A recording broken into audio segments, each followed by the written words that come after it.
வணக்கம், என் பேரு சௌந்தர்யா லட்சுமி நாராயணன். இமேஜின் பண்ணிக்கோங்க, உங்களுக்கும் என்ன மாதிரியே 23 வயசா இருக்கு. காலேஜ் முடிச்சுட்டு ஸ்டடீஸ்லாம் முடிச்சுட்டு ஃபர்ஸ்ட் ஜாப் பண்ணலான்னு தாறுமாறா பிளான் பண்ணிட்டு இருக்கோம். ஃபியூச்சர் என்னதான் ரொம்ப ஒளிவயமா இருந்தாலும் ஐயோ காசுக்கு என்ன பண்றது அப்படின்னு ஒரு பயம் இருந்துட்டே இருக்கும். கரெக்டுங்களா?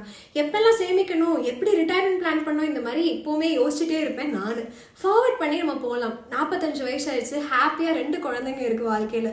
ஐயோ இப்போ ரிட்டையர் ஆனோமே, என்ன பண்றது காசுக்கு, ரிட்டையர் ஆனோனே அப்படின்னு சொல்லிட்டு மைண்ட்ல ஓடிட்டே இருக்கும். கரெக்டுங்களா? நம்ம கரெக்டாக சேமிச்சு வச்சிருக்கோமா, ரிட்டையர்மெண்ட் தேவையான காசு இருக்கா, நம்ம எந்த ஸ்டேஜில் இருக்கோம் வாழ்க்கையில், நம்ம எப்போ முதலீடு செய்யணும், எப்படி நம்மளுடைய ஃபினான்ஷியல் ஃபியூச்சரை நம்ம ப்ராப்பராக பார்த்துக்க முடியும், எந்தெந்த ஸ்டேஜஸில் நம்ம எந்தெந்த முதலீடுகள் செய்ய வேண்டும், இந்த மாதிரி பல கேள்விகள் உங்களுக்கு போயிட்டே இருக்கும்.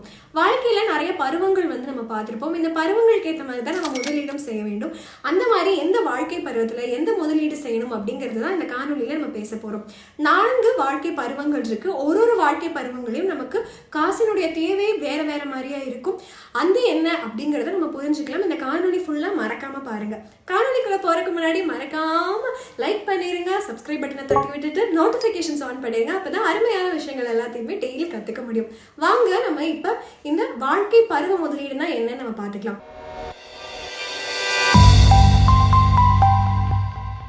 வாழ்க்கை பருவ முதலீடு அப்படின்னா பர்சனலைஸ்டா எந்த பருவத்தில் இருக்கோமோ அதுக்கு தகுந்த மாதிரி ஒரு முதலீட்டு யுக்தியை யூஸ் பண்றதா. ஓகேங்களா? ஸோ ஒவ்வொரு ஸ்டேஜ் நம்ம லைஃப்ல இந்த ஸ்டேஜ்ல இருந்து இந்த ஸ்டேஜ் அப்படின்னு மாறிட்டே இருப்போம்ல, அதுக்கு ஏற்ற மாதிரி நம்மளுடைய பணத்தினுடைய தேவையும் மாறும்ல, அதுக்கு ஏற்ற மாதிரி தான் நம்ம முதலீடு பண்ற எல்லா டெசிஷன்ஸையுமே எடுக்கணும். ஸோ அதான் நம்ம பார்க்க போறோம். 4 வாழ்க்கை பருவங்கள் என்னென்ன அப்படின்னு பார்க்கலாம். ஃபர்ஸ்ட் ஸ்டேஜ் பேச்சுலர்ஹுட், அப்போ அதில் தான் இருக்கு நான். 2வது ஸ்டேஜ் கல்யாணம், 3வது ஸ்டேஜ் பேரண்ட்ஹுட், 4வது ஸ்டேஜ் ரிட்டையர் ஆகுது. சரி, என்னென்ன இருக்கும் இந்த ஒரு ஸ்டேஜஸ்லயும் அப்படிங்கிறத நம்ம தெளிவா இன்னைக்குடைய காணொலியில பார்க்கலாம். ஃபர்ஸ்ட் பேச்சுலர் ஸ்டேஜ்ல என்ன இருக்குன்னு பார்த்துக்கலாம். ஸ்டேஜ் 1 பத்தி பார்க்கலாம். ஸ்டேஜ் 1 தான் பேச்சுலர்ஹுட். இதுதான் செம்ம என்ஜாயபிளா இருக்கும் நம்மளுடைய லைஃப்ல. கரெக்டுங்களா? இந்த ஸ்டேஜ்ல என்ன வேற நம்ம வாழ்க்கையில பண்ணிக்கலாம். கரெக்டா காலேஜ் கிராஜுவேட் பண்ணிட்டு நீங்க உங்களுடைய ஃபர்ஸ்ட் ஜாபை ஸ்டார்ட் பண்ற ஒரு ஸ்டேஜா இருக்கும். இல்ல அப்படின்னா ஜாப் ஜாயின் பண்ணிட்டு ஒரு 2-3 இயர்ஸ் அந்த மாதிரி தான் ஆயிருக்கும். இந்த ஸ்டேஜ்ல பாத்தீங்க அப்படின்னா வாழ்க்கையில நமக்கு எந்த பொறுப்புமே கிடைக்காது. அது மட்டும் இல்லாம வெறும் ஃபுட்டு, ரெண்ட், டிரான்ஸ்போர்டேஷன், அப்புறம் வாழ்க்கை அத்தியாவசியங்கள் இதுக்கு பே பண்ணா போதும். அதுக்கப்புறம் நீங்க பேரண்ட்ஸ் கூட ஸ்டே பண்ணியிருந்தீங்க அப்படின்னா உங்களுக்கு எக்ஸ்பென்ஸே கிடையாது. ஸோ ஜாலியா இருக்கலாம்.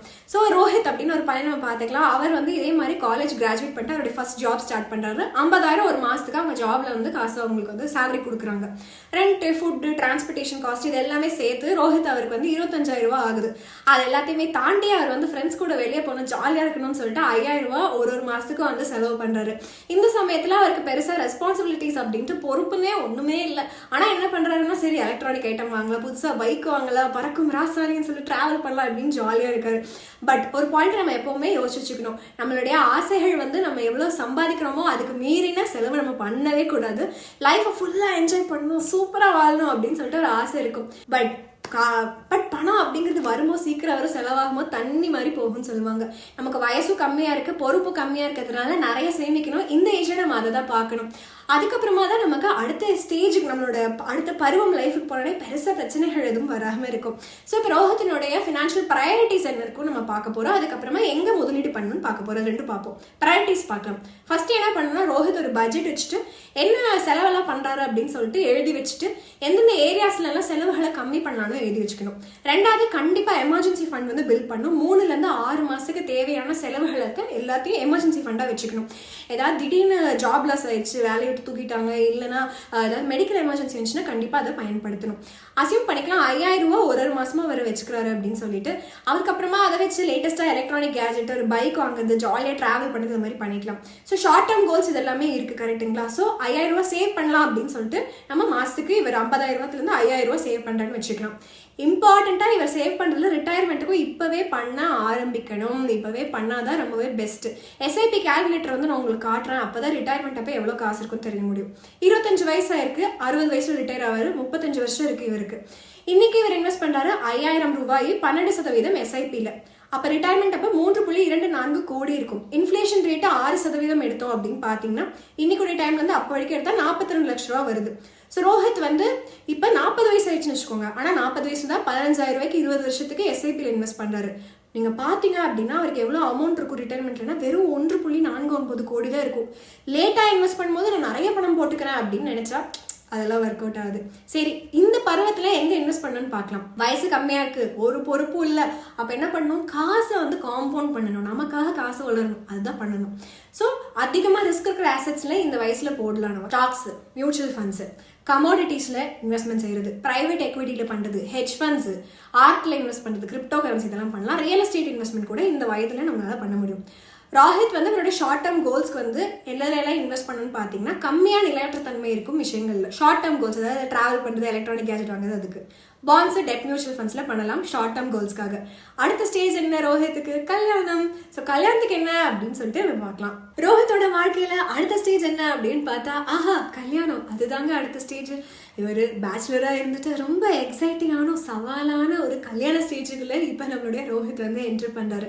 இந்த சமயம் செலவெல்லாம் அதிகமாகும், ஏன்னா கப்பலா லிவ் பண்ணணும், சேர்ந்து வாழ்க்கையை ஒன்னா ஆரம்பிக்கணும், வீடு வாங்கணும், கார் வாங்கணும், ஃபேமிலி ஸ்டார்ட் பண்ணணும், இதெல்லாம் தான் ரொம்ப மெயின் ப்ரையாரிட்டியா இருக்கும்.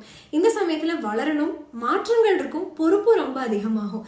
இந்த இடத்துக்குள்ள ரோஹித் போகும்போது அவருடைய ஃபினான்ஷியல் ப்ரையாரிட்டிஸ் மாற்றணும், பிளான் எல்லாத்தையும் மாற்றணும், நிறைய பொறுப்பு வரும், எக்ஸ்ட்ராவா காசு செலவு பண்ணணும், புது வீட்டுக்கு போகணும், ஹவுஸ் ஹோல்ட் எக்ஸ்பென்சஸ் இருக்கும், ஷார்ட் டேர்ம் கோல்ஸோட தேவைகளும் மாறும்.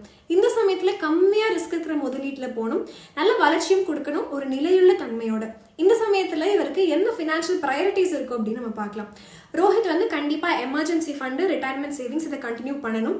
எஸ்ஐபி அமௌண்ட்டை வந்து ரிட்டையர்மெண்ட் கார்பஸ்க்கு இன்னும் கொஞ்சம் அவர் இன்க்ரீஸ் பண்ணிக்கலாம் 5,000ல இருந்து.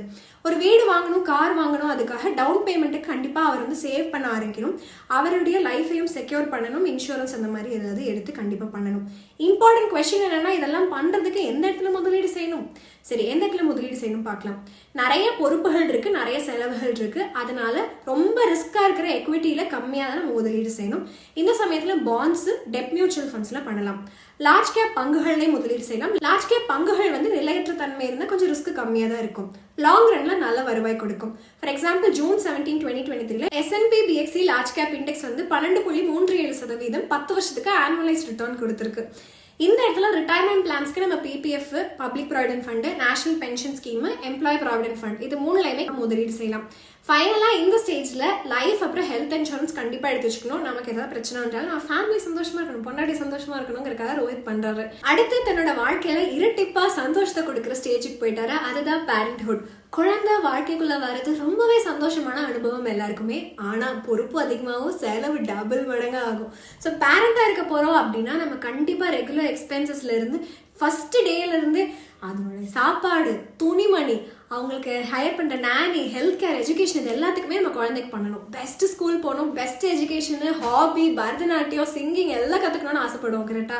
ஸோ இந்த ஸ்டேஜ்ல நம்ம வந்து பண்ற சேவிங்ஸ் வந்து ரொம்ப கம்மியாயிரும், ரிஸ்க் அப்பிடைட்டும் கொஞ்சமே கம்மியாயிரும். ஸோ முதலீடுகள் வந்து நம்ம இந்த ப்ரையாரிட்டிஸ் தான் பண்ணணும். இந்த ஸ்டேஜ்ல நம்ம என்ன ப்ரையாரிட்டி இருக்கணும் ஃபினான்ஷியலா அப்படின்னு சொல்லிட்டு நம்ம பார்க்கலாங்க. உங்களுக்கு ரொம்ப சர்ப்ரைசிங்கான ஒரு விஷயம், இடி ஆன்லைன் ரிசர்ச் வந்து பண்ணியிருக்காங்க. ஒரு குழந்தை 3 வயசுலேருந்து 17 வயசுக்குள்ள ஸ்கூல் முடிக்கிறதுக்குள்ள இந்தியாவில் 30 லட்சம் ரூபா செலவாகுமாமா. காலேஜ் எஜுகேஷனுக்கு அதை விட அதிகமாக ஆகுதாமா. ஒரு வருஷமும் 10% இது வளர்ந்துட்டே போகுது அப்படின்னு இந்த டேட்டாவில் வேற சொல்றாங்க. இந்த டேட்டா வச்சு தெரியுது, பேரண்ட்ஸ் ஆயிட்டா நம்மளுடைய எக்ஸ்பென்சஸ் எல்லாம் அட்வான்ஸ்டா நம்ம பார்த்துக்கணும், அப்பதான் நம்மளுடைய குழந்தைக்கு நல்ல ஒரு எஜுகேஷன் கிடைக்கும்னு சொல்லிட்டு. இந்த சமயத்துல நம்ம வந்து கோல் பேஸ்டு முதலீடுகள் செய்யணும். Long term, medium term, short term கோல்ஸ்க்கு பண்ணணும். கோல்ஸ் டிஃபைன் பண்ணிட்டு டைம் ஹரிசான் வச்சுட்டு அதுக்கு தேவையான இன்வெஸ்ட்மெண்ட்டை நம்ம சூஸ் பண்ணணும். லாங் டேர்ம் கோல் வந்து உங்களுடைய குழந்தையுடைய ஹையர் எஜுகேஷனுக்காக, அப்புறம் உங்களுடைய ரிட்டையர்மெண்ட்காக பண்றது. மீடியம் டேர்ம் கோல் வந்து ஒரு புது கார் வாங்குறது. ஷார்ட் டேர்ம் கோல் என்ன அப்படின்னு பார்த்தீங்கன்னா, ஏதாவது கொடைக்கானலோ எங்கேயோ துபாயோ வெக்கேஷன் போகிறது, அப்புறம் கிட்டுடைய ஸ்கூல் ஃபீஸஸ் கட்டுறதுல ஷார்ட் டேர்ம். ஸோ எந்த இடத்துல முதலீடு செய்யலாம் அப்படிங்கிறத இப்போ நம்ம பார்க்கலாம். ஷார்ட் டேர்ம் கோல்ஸ்க்கு ஜென்ரலாக கம்மியாக நிலையற்ற தன்மை இருக்கும் அசட்ஸ்ல நம்ம இன்வெஸ்ட்மெண்ட் பண்ணணும். So FD, bonds, debt mutual funds போகிறது பெஸ்ட். மீடியம் டேர்ம் கோல்ஸ் ஏதாவது கார் வாங்கணும் அப்படின்னா எக்விட்டி, அதுக்கப்புறம் டெப்ட், இதோட மிக்ஸ்ல நம்ம முதலீடு செய்யலாம். இல்லை அப்படின்னா ஹைபிரிட் மியூச்சுவல் ஃபண்ட்ல முதலீடு செய்யலாம். லாங் டேர்ம் கோல்ஸ்க்கு ஈக்விட்டி இன்வெஸ்ட்மெண்ட்ஸ் தான் மோஸ்ட்டாக ப்ரிஃபர் பண்ணுவாங்க. ரிஸ்க் அப்பிடைட் வந்து பொறுத்து அவங்க ப்ரிஃபர் பண்ணுவாங்க. அடுத்த ஸ்டேஜ் என்னன்னு பார்த்தீங்கன்னா, வயசாயிடுச்சு, இந்த ஸ்டேஜ் வந்து ரிட்டையர்மெண்ட். ரெகுலராக இன்கம் எதுவும் வராது, ஸோ செலவுகள் எல்லாத்தையும் கம்மி பண்ணிட்டே வரணும். ஸோ இப்போதான் வந்து முதலீடுகள் எல்லாம் கரெக்டாக பண்ணியிருக்கோமா அப்படிங்கிறத டெஸ்ட் பண்ணி நம்ம தெரிஞ்சுக்க முடியும். ஸ்மார்ட்டாக முதலீடு பண்ணியிருந்தோம் மீதி ஸ்டேஜஸ் நம்மளுடைய வாழ்க்கையில் அப்படின்னா இந்த பருவத்தில் நல்ல கார்பஸ் இருக்கும், ஜாலியாக சந்தோஷமாக இருக்க முடியும் நம்மளுடைய ரிட்டையர்மெண்ட் சமயத்தில். ரோஹித் எஸ்ஐபியில் 25 வயசுலேயே பண்ண ஆரம்பிச்சிருந்தாருன்னா 3.24 கோடி கார்பஸ் இருக்கும் நம்ம பார்த்துருக்கோம். அதே ஸ்டேஜில் மோஸ்ட்டாக அவருடைய பொறுப்புகள் எல்லாமே முடிந்திருக்கும்.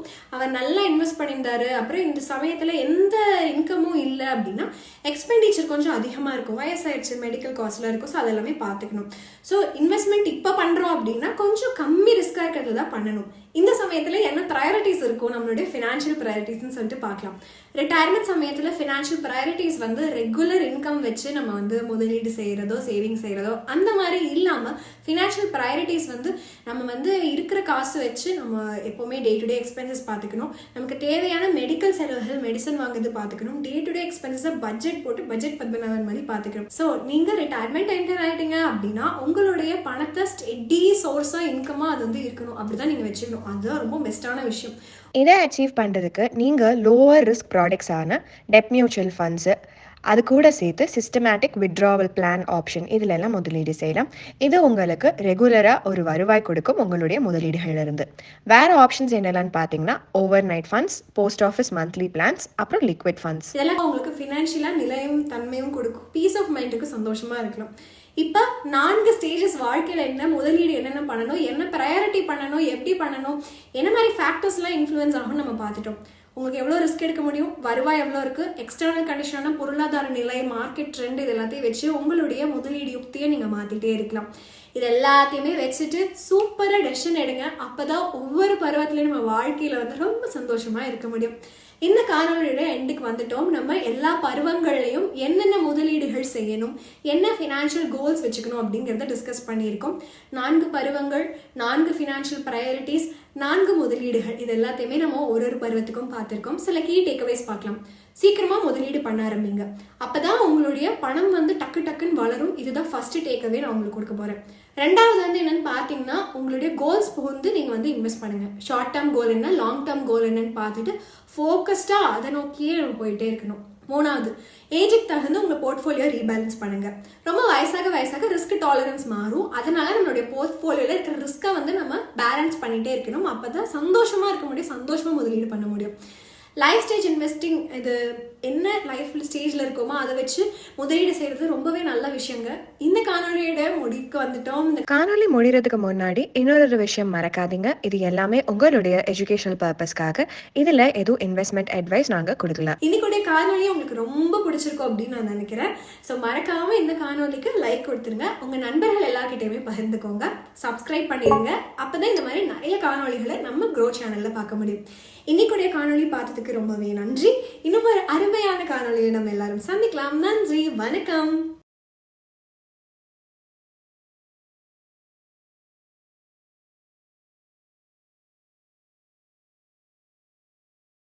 Investment in securities market are subject to market risks. Read all the related documents carefully before investing. Please read the risk disclosure documents carefully before investing in equity shares, derivatives, mutual fund, and or other instruments traded on the stock exchanges.